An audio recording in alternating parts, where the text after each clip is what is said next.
Ever wondered what you'd do with your first $1 million?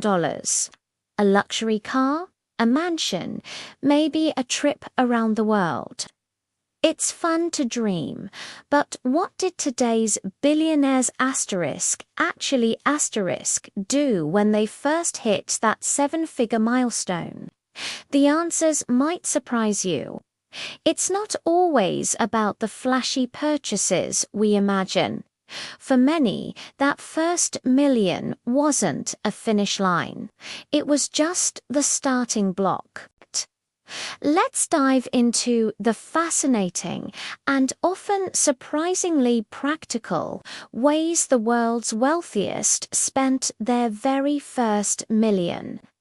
Let's start with a name everyone knows, Jeff Bezos. When Amazon started taking off, what did he do with his first million? Did he buy a fleet of supercars? Nope, he poured it right back into the business. For Bezos, that first million wasn't personal wealth to be spent. It was fuel for the Amazon rocket ship. He understood the power of compounding. Every dollar reinvested in the company had the potential to become $10, $100, or even $1,000 later. This mindset of reinvesting profits is a common thread you'll see among many self-made billionaires. It's about delayed gratification on a massive scale. Instead of enjoying the fruits of his labor immediately, he chose to plant an even bigger orchard for the future. Now, let's talk about Elon Musk. His story is a bit different. Before Tesla and SpaceX, Musk made his first millions from a company called Zip2, which he co-founded with his brother. It was basically an online city guide for newspapers. When they sold it to Compaq for over $300 million, Elon's share was about $22 million. So, what did he do with his first million from that windfall? He bought a McLaren F1 supercar, which he famously wrecked a few years later. But here's the crucial part. That was just a small fraction of his earnings. The vast majority, nearly all of that $22 million, went directly into his next venture, XCOM, which would later merge with another company to become PayPal. So yes, he made a flashy purchase, but it was a calculated indulgence. The bulk of his capital was immediately put back to work, funding the next big idea. This shows a balanced approach, rewarding yourself for the hard work, but never losing sight of the bigger goal of building and creating. Let's shift gears to someone who embodies the live below your means philosophy, Warren Buffett. The Oracle of Omaha is famously frugal. He still lives in the same house he bought in Omaha, Nebraska, back in 1958 for just $31,500. So, how did he handle his first million? Well, it's hard to pinpoint the exact moment, as his wealth grew steadily through savvy investments. But his strategy has always been consistent, reinvesting dividends and capital gains.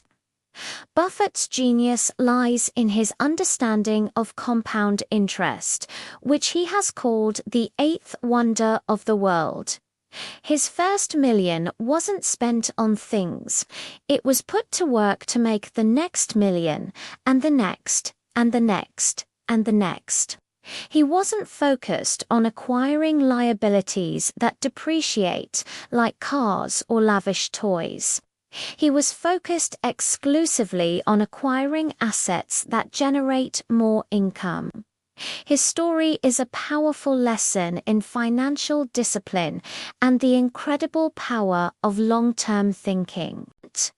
How about Mark Cuban, the outspoken owner of the Dallas Mavericks and star of Shark Tank, has a great story. After selling his first company, Micro Solutions, for $6 million, his take-home was about $2 million after taxes. His first thought, "I'm never going to have to work again." So, what was his big splurge? A lifetime pass on American Airlines. He wanted the freedom to go anywhere, anytime, without thinking about the cost. Another fascinating example is Sarah Blakely, the founder of Spanx. She started her company with just $5,000 of her own savings. When her company finally made its first million in profit, she didn't rush out to celebrate. In fact, she was so focused on growing the business that she didn't take a proper salary for years. She reinvested everything back into product development, marketing, and inventory. Her first splurge was much more practical. She finally bought a proper office instead of running the entire operation out of her apartment. For Blakely, that first million was a validation of her idea and a tool to scale her vision. It wasn't about personal enrichment. It was about building a solid foundation for the empire Spanx would become. Her story highlights the importance of relentless focus and believing in your product so much that you're willing to pour every penny back into it. So, what can we learn from all this? We see a few key patterns emerge. First, the overwhelming majority of these billionaires reinvested their first million, or a significant portion of it, back into their businesses or new ventures. They understood that this initial capital was the most powerful tool they had for exponential growth. They chose to build assets rather than acquire liabilities. Second, when they did spend money on themselves, it was often a calculated or symbolic purchase.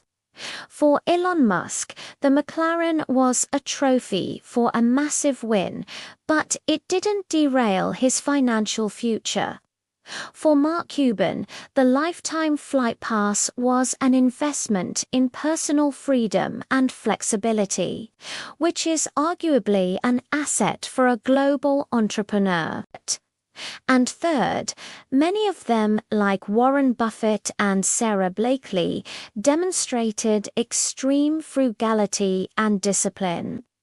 They didn't let their newfound wealth change their lifestyle overnight.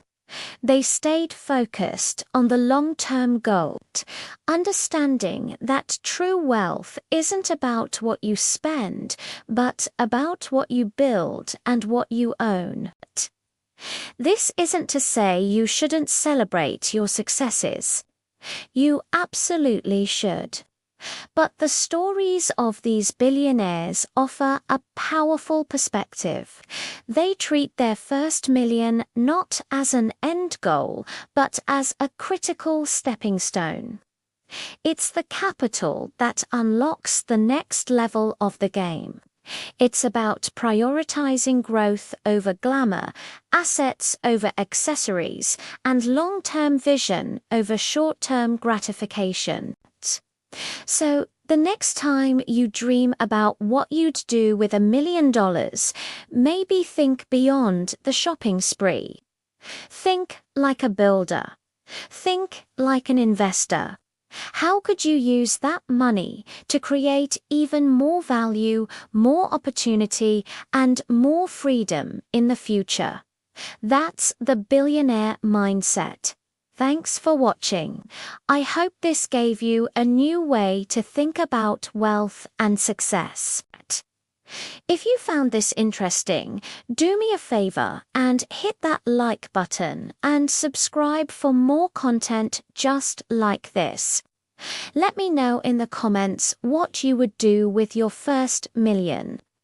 I'd love to read your ideas. See you in the next video.